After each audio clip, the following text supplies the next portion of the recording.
ఓం నమో భగవతే రుద్రాయ.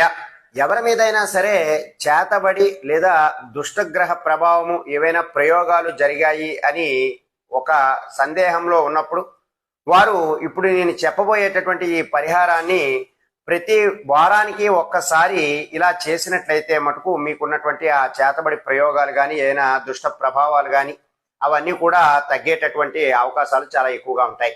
అయితే ఈ యొక్క ప్రయోగాన్ని మీరు సాయంత్రం సమయంలో అంటే ప్రదోషకాల సమయంలో సాయంత్ర సమయంలో చేసుకోవాలి.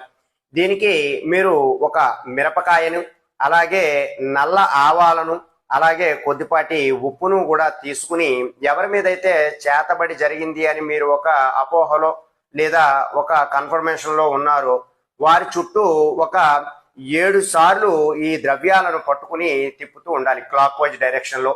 అలా తిప్పుతున్నప్పుడు ఓం నమో చండికాయే నమః అనేటటువంటి మంత్రాన్ని 11 సార్లు చెప్పి మీరు ఈ యొక్క ద్రవ్యాలన్నింటినీ కూడా ఎక్కడైనా కాల్చి పడవేసేయాలి. అంటే మీరు ఒక బొగ్గులను తయారు చేసుకుని దాంట్లో ఇవన్నీ కూడా వేసి కాల్చి బూడిద చేసినా సరే వాటికి ఉన్నటువంటి ఆ చెడు దోషాలు అలాగే దుష్ట ప్రభావాలు ఏవైతే చెడుపులు వారికి ఉన్నాయో అవన్నీ కూడా తొలగిపోయేటటువంటి అవకాశాలు ఎక్కువగా ఉంటాయి. వారానికి ఒక్కసారి ఈ విధంగా చేయండి. సర్వే జనా సుఖినో భవంతు. శుభం.